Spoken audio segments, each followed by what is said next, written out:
নিজের বাড়ির উঠোনে কিংবা বারান্দায় টবে দু একটা কাঁচামরিচের গাছ থাকলে মন্দ হয় না।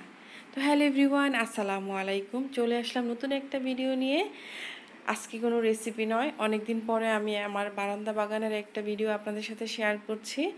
আজকে আমার বারান্দা বাগানে দুইটা কাঁচামরিচের গাছ আপনাদের সাথে শেয়ার করব এবং এর ফলন কিভাবে বৃদ্ধি পায় সেটাও আপনাদেরকে বলবো।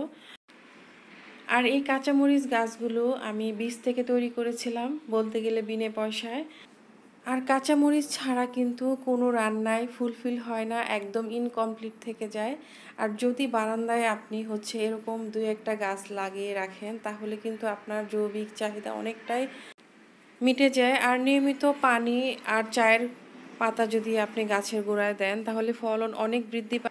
আর আমার এই কাঁচামরিচ গাছে সারা বছরই ফলন দেয়, যেমন একটা পেকে যায়, আরেকটা ছোট ছোট হয়, আবার নতুন করে অনেক ফুলও আসে। এমন করে কিন্তু আমি সারা বছরই এভাবে দুই একটা কাঁচামরিচ আমি গাছ থেকে খেয়ে থাকি। আর এটা কিন্তু আমার অনেকটা আত্মতৃপ্তি হয়। আর এখানে আরেকটা ছোট গাছে দেখেন অনেকগুলো মাশাল্লাহ ছোট ছোট কাঁচামরিচ ধরেছে। আর এভাবে যদি আমরা বাসার ছাদে কিংবা বারান্দায় টবে কাঁচামরিচের গাছ লাগাই, তাহলে কিন্তু আমাদের অনেকটাই উপকারে আসে। হোপফুলি আজকের ভিডিওটি আপনাদের কাছে অনেক ভালো লেগেছে। যদি ভিডিওর কোনো অংশে ভালো লেগে থাকে, তাহলে প্লিজ আমার চ্যানেলটি সাবস্ক্রাইব করে পাশে থাকা বেল আইকনটি প্রেস করে রাখবেন এবং একটা লাইক কমেন্টস করতে ভুলবেন না। তো সবাই ভালো থাকবেন।